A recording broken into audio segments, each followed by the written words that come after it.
Hello, this is Abraham Kline, and I'd just like to take a few minutes to sort of testify about what the Lord's been doing in my life the past few months.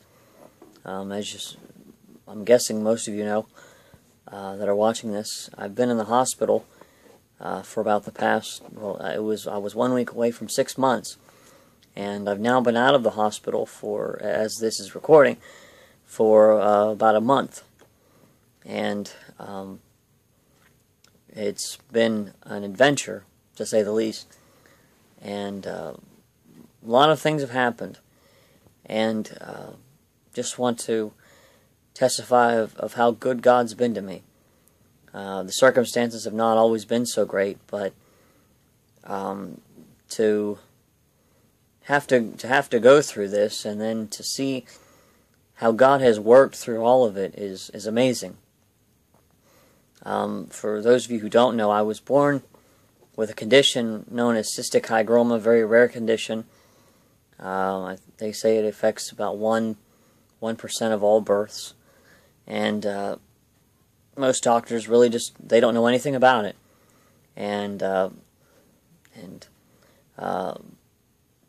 so it started affecting me again. I lived most of my life without it really being a problem, but about 2 years ago, I started having some physical problems.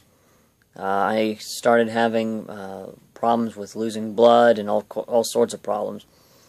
And for a while, they didn't know what was wrong with me. They came up with all sorts of ideas, thoughts of cancer, thoughts of other diseases and it scared me half to death, all the possibilities that there were. But right around, I remember right around July of 2014, I started noticing having trouble running and walking, grasping things, picking up things, and just started losing a lot of strength. And it was pretty hard to swallow. And I couldn't understand what was going on. I knew that they said that I had anemia, and they knew that I was having some kidney problems, but they couldn't figure out, what was wrong completely. And now I'm starting to have this strength problem, and it was just hard. And so it got to the point where I couldn't even work. I couldn't drive school bus. I couldn't do parking meter attending like I had been doing, and I couldn't work at the pizza shop where I'd been working. I couldn't do it anymore. I didn't have the strength. And so I went to the hospital one day. It was September 18th of 2014, and thought I needed a blood transfusion. But while I was there, the doctors had noticed that the problem I'd been having, with strength, and they said we need to start taking some CT scans, some MRIs. Taking a bunch of tests. They presumed a bunch of things. They thought maybe ALS, different things like that, but they knew something was wrong, and they found that what was wrong was that there was a cyst on my spine that was starting to cripple me, and that was why I was having the trouble I was having. It was because of all the pressure on the spine. It was causing weakness in the rest of my body and basically crippling me. Slowly crippling me, but surely crippling me. And so they knew that was a problem, obviously. So they sent me to Allegheny General Hospital in Pittsburgh, and it was there that they started making plans to do surgery. And within about a week after being there, they did the surgery. It was just to be a simple, everyday surgery, I guess. Obviously, all surgery comes with complications and possibilities of things going wrong. But I'd had surgeries in the past. I'd had a surgery for a hernia. I'd had a surgery for actually removing other cysts on my arm. And made it through those surgeries. I didn't die. So surely I was going to make it through this one. Obviously I did. But I thought it was just going to be in obviously a couple days of recovery. And then, boom, I'm out and back to normal life. Hopefully I'd gain back my strength and life would be back to normal. And that's what it seemed like for the first few days after the surgery. But it wasn't but just a few days afterward that I started experiencing some breathing problems. My kidneys failed, my lungs failed, and it was then going from, oh, Abe's got a problem, to Abraham's going to die. And that's what they thought. In fact, at one point they gave me 48 hours to live. And a choice, they gave my parents a choice that they had to make the decision whether they're going to keep me alive or not. And they had asked me if I wanted to live, but before they told me that, they gave me two options. They said either you're going to die or you're going to be a vegetable. In other words, you're just going to live in a bed with tubes in and out of your body, and you won't be able to walk, you won't be able to talk, you won't be able to do anything. And to be faced with a possibility like that was devastating. I don't know if I can explain how I felt, but it was horrible to think that basically my life is over. I'm not going to have a normal life ever again. And so I made the decision, just go ahead and pull the plug. I'd rather die than not live. I'd rather not be here than just be on life support the rest of my life.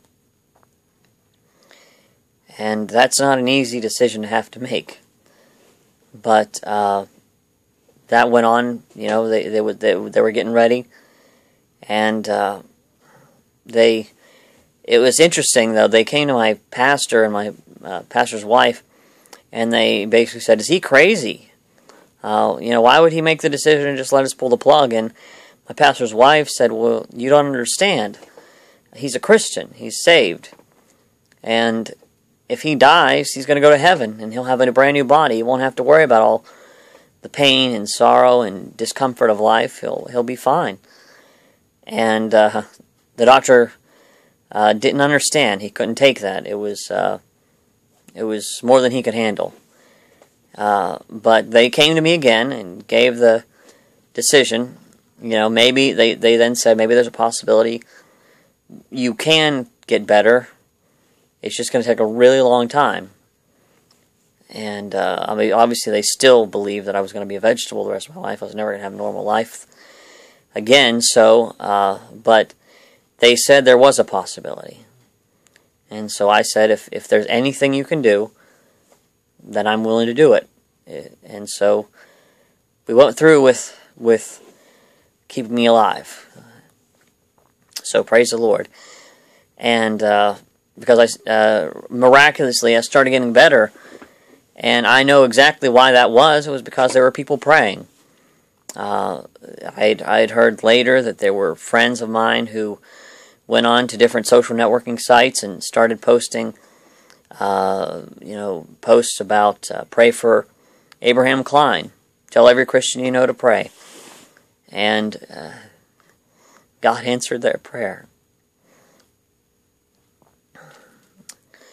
And if I could just say right now, I'm so thankful for my Christian friends who were willing to pray for me. And they couldn't do a lot. There's not a lot you can do when there's something like that going on, but I'm so glad that they prayed, and God was able to answer their prayer. So anyway, I was as time went on, I started to get a little better. For the longest time, I was in and out. I was having hallucinations. I started having hallucinations that the hospital was burning down, that there were people inside my room that weren't in my room. All sorts of crazy hallucinations. I could post an entire video on that, which I won't because it's just crazy. But that was some of the stuff I was going through.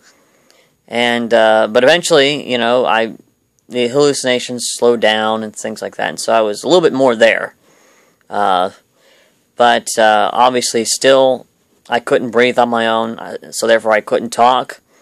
I could barely move. I couldn't lift my arms. Couldn't move my legs. And obviously I had the kidney failure and all that stuff. And so I was, I didn't have a life. I was the vegetable that they said I was going to be, except I had my eyes and I could look around and I could try to talk to people, but it was nearly impossible. Nobody can read lips, apparently.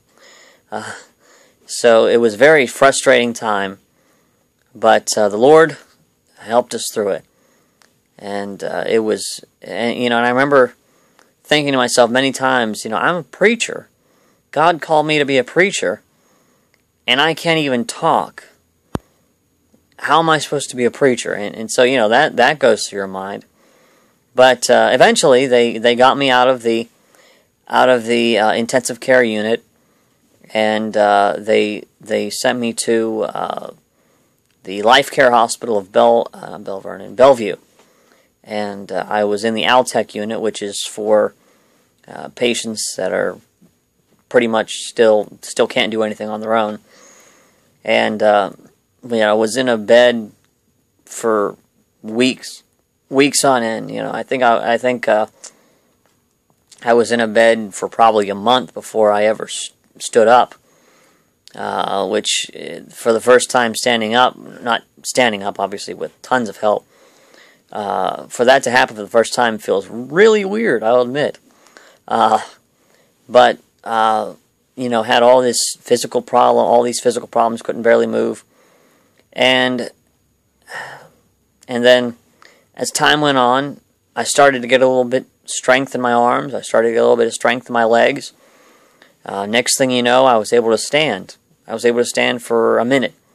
Next thing you know, I'm standing for 3 minutes. Next thing you know, I'm standing for 5 minutes. Next thing you know, I'm walking across the hall.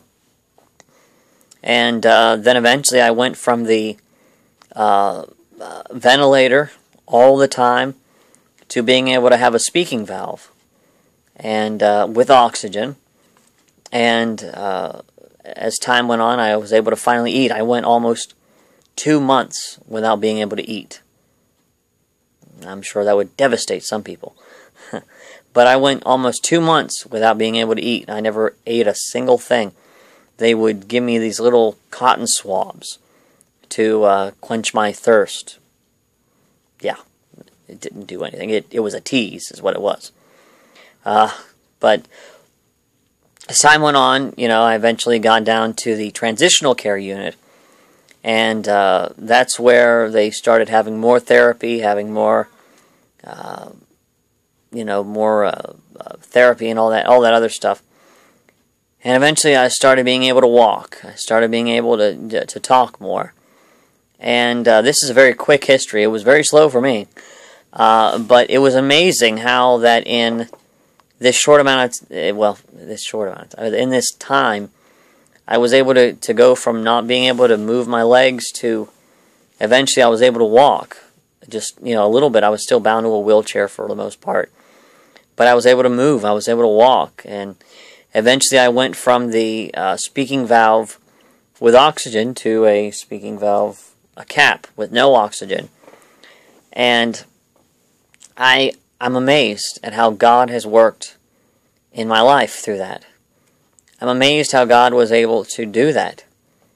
And, some people might say, well, you were resilient, you were, a strong young man who was able to work through your problems, but there were times where I was not so strong. There were times in the hospital where I wanted to give up, where I wanted to throw in the towel, so to speak. But God gave me strength. And I can't even explain to you how frustrating it was, but then for God to turn all that evil, all of that, not evil, but those bad times, those bad experiences, and use them for good, and to use it to be a blessing, and to use it to show me His love, and to show me His power. is so wonderful, and it's so amazing.